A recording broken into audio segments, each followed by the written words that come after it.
हमारा वैदिक विधान कहता है कि दशमी को एकाहार, एकादशी को निराहार तथा द्वादशी को एकाहार करना चाहिए। हिंदू पंचांग के अनुसार संपूर्ण वर्ष में 24 एकादशियाँ आती है, किंतु अधिक मास की एकादशी को मिलाकर 26 एकादशी हो जाती है। भगवान विष्णु को एकादशी अति प्रिय है, चाहे वह कृष्ण पक्ष की हो या शुक्ल पक्ष की हो।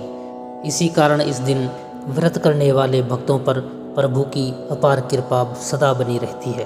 प्रत्येक एकादशियों में हिंदू धर्म में आस्था रखने वाले भगवान विष्णु की पूजा करते हैं तथा व्रत करते हैं, किंतु इन सभी एकादशियों में एक ऐसी एकादशी भी है जिसमें भगवान विष्णु का क्षीर सागर में 4 माह के लिए शयन काल प्रारंभ हो जाता है, इसलिए इसे चतुर्मास कहा जाता है।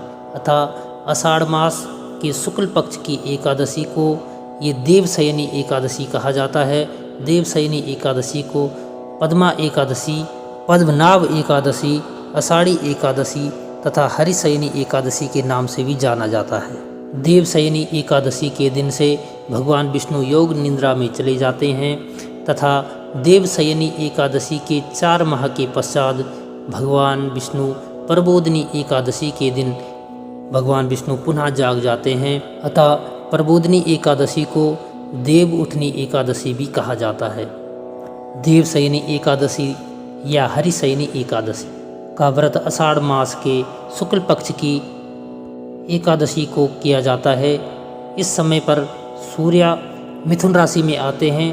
यह एकादशी प्रसिद्ध जगन्नाथ रथ यात्रा के पश्चात आती है तथा अंग्रेजी कैलेंडर के अनुसार देवशयनी एकादशी व्रत जून अथवा जुलाई के महीने में आता है। देवशयनी एकादशी के दिन से चतुर्मास काल का आरंभ माना जाता है। इस दिन से भगवान विष्णु क्षीर सागर में शयन करते हैं, जिसे योग निद्रा भी कहा जाता है तथा लगभग 4 मास पश्चात तुला राशि में सूर्य के आ जाने पर इसे उठाया जाता है। इस दिन को देव उठनी एकादशी कहा जाता है। इस बीच के अंतराल को ही चतुर्मास काल कहा जाता है। अतः संपूर्ण वर्ष में देवशयनी एकादशी से लेकर कार्तिक महीने की शुक्ल पक्ष की एकादशी अर्थात देव उठनी एकादशी तक यज्ञोपवीत संस्कार, विवाह संस्कार, दीक्षा ग्रहण संस्कार, गृह निर्माण, गृह प्रवेश आदि धर्म से जुड़े सभी शुभ कर्म करना शुभ नहीं माना जाता। पौराणिक शास्त्रों में देवशयनी एकादशी का महत्व इस प्रकार है। भविष्य पुराण, पद्म पुराण तथा श्रीमद्भागवत पुराण के अनुसार हरिशयनी को योग निद्रा कहा जाता है। पुराणों में वर्णन आता है कि भगवान विष्णु देवशयनी एकादशी से 4 माह पर्यंत पाताल में राजा बलि के द्वार पर निवास करके कार्तिक शुक्ल पक्ष की एकादशी को लौटते हैं। इसी प्रयोजन से इस दिन को देवशयनी तथा कार्तिक शुक्ल पक्ष एकादशी को प्रबोधिनी एकादशी कहते हैं। संस्कृत में धार्मिक ग्रंथों के अनुसार हरि शब्द का प्रयोग सूर्य, चंद्रमा, वायु, विष्णु आदि अनेक अर्थों में किया जाता है। हरि शयन का अर्थ इन 4 मास में बादल और वर्षा के कारण सूर्य चंद्रमा का तेज क्षीण हो जाना उनके शयन को ही दर्शाता है। इस समय में पित्त स्वरूप अग्नि की गति शांत हो जाने के कारण शरीरगत शक्ति क्षीण या सो जाती है। आज इस युग में वैज्ञानिकों ने भी माना है कि चतुर्मास काल अर्थात वर्षा ऋतु के समय जल की बहुलता तथा सूर्य तेज का भूमि पर अति अल्प परिमाण होने के कारण विविध प्रकार के कीटाणु, जीवाणु एवं सूक्ष्म रोग जंतु उत्पन्न हो जाते हैं, जो कि अति हानिकारक हैं। पुराण के अनुसार यह भी कहा गया है कि आषाढ़ शुक्ल पक्ष की एकादशी तिथि को शंखासुर दैत्य मारा गया था। अतः उस दिन से आरंभ करके भगवान 4 माह तक क्षीर सागर में शयन करते हैं तथा कार्तिक शुक्ल पक्ष की एकादशी को जाग जाते हैं। धार्मिक शास्त्रों के अनुसार भगवान विष्णु द्वारा बलि को दिए गए वर का पालन करते हुए 3 देवता 4-4 मास सुतल में निवास करते हैं। भगवान विष्णु देवशयनी एकादशी से देव उठनी एकादशी तक, भगवान शिव महाशिवरात्रि तक तथा ब्रह्मा जी शिवरात्रि से देवशयनी एकादशी तक भूलोक में निवास करते हैं। देवशयनी एकादशी व्रत पूजा में प्रातःकाल ब्रह्म मुहूर्त में उठें। इसके पश्चात घर में साफ सफाई व नित्य कर्म से निवृत्त होकर स्नान आदि क्रिया करके घर में गंगा जल का छिड़काव करें, जिससे घर पवित्र हो जाए। घर के पूजन स्थल या किसी भी स्थान को पवित्र कर उस पर भगवान श्री हरि विष्णु की सोने की या चांदी की या तांबे की या पीतल की मूर्ति को स्थापित करें। इसके पश्चात भगवान की षोडश उपचार सहित पूजन करें तथा उसके पश्चात पीताम्बर आदि वस्त्र पहनाएं और इसके बाद भगवान को भोग अवश्य लगाएं तथा इसके पश्चात एकादशी व्रत की कथा अवश्य सुननी चाहिए। पश्चात आरती और प्रसाद वितरण करें। प्रसाद में केला व तुलसी अवश्य रखें। पूजा व कथा की समाप्ति के पश्चात सफ़ेद या पीले चादर से ढके गद्दे व तकिया वाली चरपाई पर भगवान श्री हरि विष्णु का शयन कराना चाहिए। अच्छी वाणी के लिए भगवान को गुड़ या मिश्री का भोग लगाना चाहिए।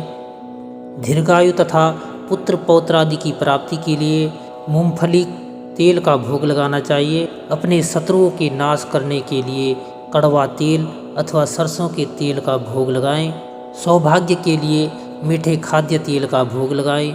मृत्यु के पश्चात स्वर्ग की प्राप्ति के लिए पीले पुष्पों का भोग लगाएं। इसके अलावा व्यक्ति को चतुर्मास में इन 4 महीनों के लिए अपनी रुचि एवं श्रद्धा के अनुसार नित्य व्यवहार के पदार्थों का त्याग तथा ग्रहण करना चाहिए। चतुर्मास में क्या ग्रहण करें? मनोवांछित फल प्राप्ति के लिए बर्तन की जगह केले के पत्ते में भोजन करें। देह शुद्धि व सुंदरता के लिए निश्चित परिमाण में पंचगव्य को ग्रहण करें। आत्मशुद्धि के लिए पंचमेवा का सेवन करें। वंश वृद्धि के लिए नियमित रूप से गाय के दूध का सेवन करें। भगवान विष्णु को प्रसन्न करने के लिए दिन में केवल एक ही बार भोजन करें या उपवास करें। चतुर्मास में किन किन चीज़ों का त्याग करना चाहिए? प्रभु शयन के दिनों में सभी प्रकार के मांगलिक कार्य ना करें। चरपाई पर सोना, भार्या का संग करना, झूठ बोलना, मांस मदिरा का सेवन करना, शहद का सेवन करना, दूसरों का दिया हुआ दही भात आदि का भोजन करना, मूली, पटोल एवं बैंगन आदि का त्याग करना चाहिए। यह भी ध्यान देना चाहिए कि देव शयन के पश्चात 4 महीने तक योगी व तपस्वी कहीं भ्रमण नहीं करते तथा एक ही स्थान पर रहकर तप करते हैं। इस समय में केवल ब्रजनगर की यात्रा की जा सकती है, क्योंकि चतुर्मास के समय में पृथ्वी के सभी तीर्थ ब्रज धाम में आकर निवास करते हैं। देवशयनी एकादशी का पारायण किस प्रकार करें? एकादशी के व्रत की समाप्ति करने की विधि को पारायण कहते हैं। कोई भी व्रत तब तक पूर्ण नहीं माना जाता जब तक उसका विधिवत पारायण ना किया जाए। एकादशी व्रत के अगले दिन सूर्योदय के पश्चात पारण किया जाता है। एकादशी व्रत का पारायण द्वादशी तिथि समाप्त होने से पहले करना अति आवश्यक है। यदि द्वादशी तिथि सूर्योदय से पहले समाप्त हो गई हो तो एकादशी व्रत का पारायण सूर्योदय के पश्चात ही होता है। द्वादशी तिथि के भीतर पारायण न करना पाप करने के समान होता है। एकादशी व्रत का पारायण हरिवासर के दौरान भी नहीं करना चाहिए। व्रत तोड़ने के लिए सबसे उपयुक्त समय प्रातःकाल होता है। व्रत करने वाले श्रद्धालुओं को मध्याह्न के दौरान व्रत तोड़ने से बचना चाहिए। यदि कुछ कारणों की वजह से जातक प्रातःकाल पारायण नहीं कर पाते हैं तो उन्हें मध्याह्न के पश्चात पारायण करना चाहिए। तो मित्रों, यदि आपको हमारे द्वारा दी गई जानकारी कुछ उपयोगी लगती है तो हमारे चैनल को अवश्य सब्सक्राइब करें। धन्यवाद। हमारे चैनल को अवश्य सब्सक्राइब करें और नए अपडेट्स सबसे पहले पाने के लिए इस बेल बटन को दबाना न भूलें।